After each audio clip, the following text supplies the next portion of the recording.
Hai Homers, kembali lagi dengan Minhom pada segmen Get to Know. Dalam sebuah bisnis, selain skill komunikasi yang mumpuni, skill ini wajib banget nih dimiliki oleh seorang sales properti. Apalagi jika dihadapkan dengan proses penentuan kesepakatan yang menyangkut keuntungan, perusahaan, dan manfaat yang didapatkan oleh konsumen. Nah, kira-kira apa ya skill yang akan kita bahas di segmen Get to Know kali ini? Yuk, kita simak videonya sampai habis.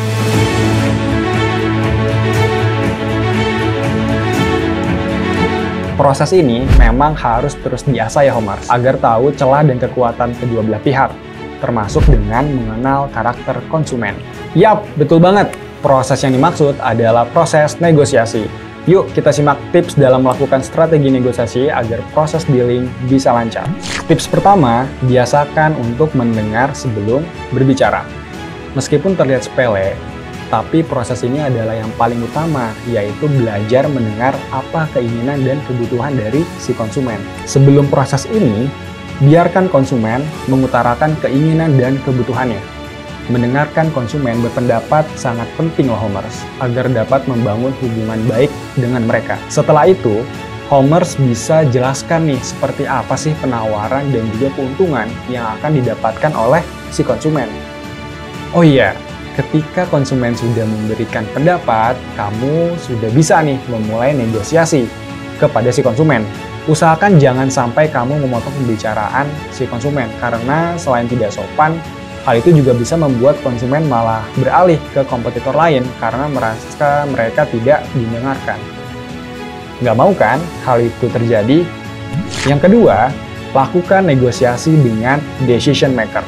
Strategi penting selanjutnya yaitu berbicara langsung dengan pengambil keputusan atau decision maker. Misalnya, kamu adalah sales yang sedang meyakinkan seorang wanita yang ingin membeli suatu unit rumah di proyek perumahan kamu. Nah, kamu bisa cari tahu nih, siapa sih sebenarnya decision maker yang nantinya akan melakukan pembelian.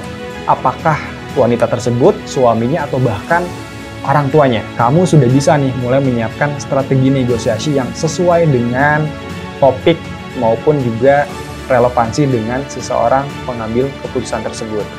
Yang ketiga, pikirkan posisi konsumen.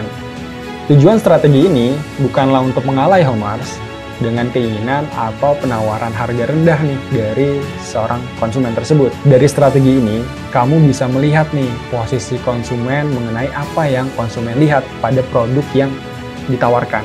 Selain itu, negosiasi ini akan jauh lebih mudah mengetahui apa sebenarnya kebutuhan, kecemasan, dan juga harapan konsumen mengenai produk yang ditawarkan. Selanjutnya, utamakan konsumen, bukan uang.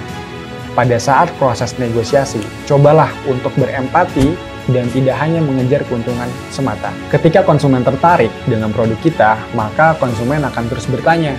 Beda halnya apabila sales hanya berpikir pada keuntungan tapi tidak memikirkan konsumen. Oleh karena itu, saat sedang bernegosiasi, coba untuk kita pikirkan apa sih yang dibutuhkan dan juga diinginkan oleh seorang konsumen agar bisa ketemu nih win-win solution-nya.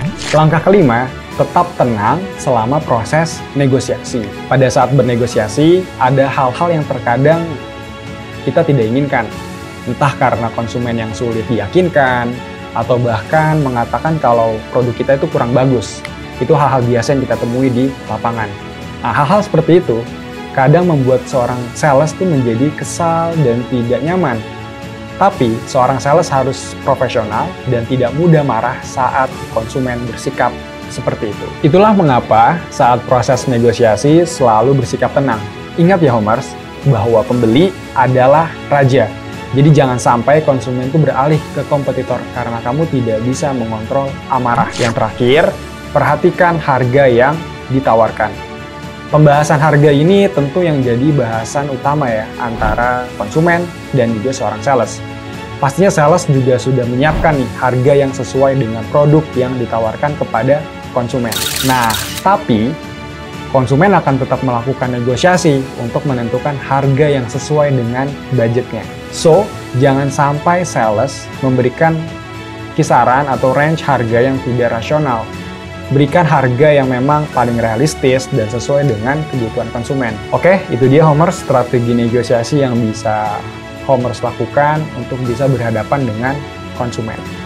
Ingat ya Homers, sekalipun ahli di bidang ini harus tetap belajar dan mengasah kemampuan negosiasi terus-menerus. Karena kita berhadapan dengan konsumen yang memiliki berbagai macam karakter.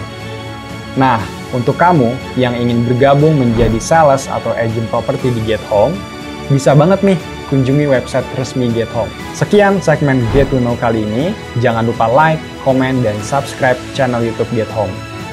Sampai jumpa di segmen Get to Know selanjutnya. See you!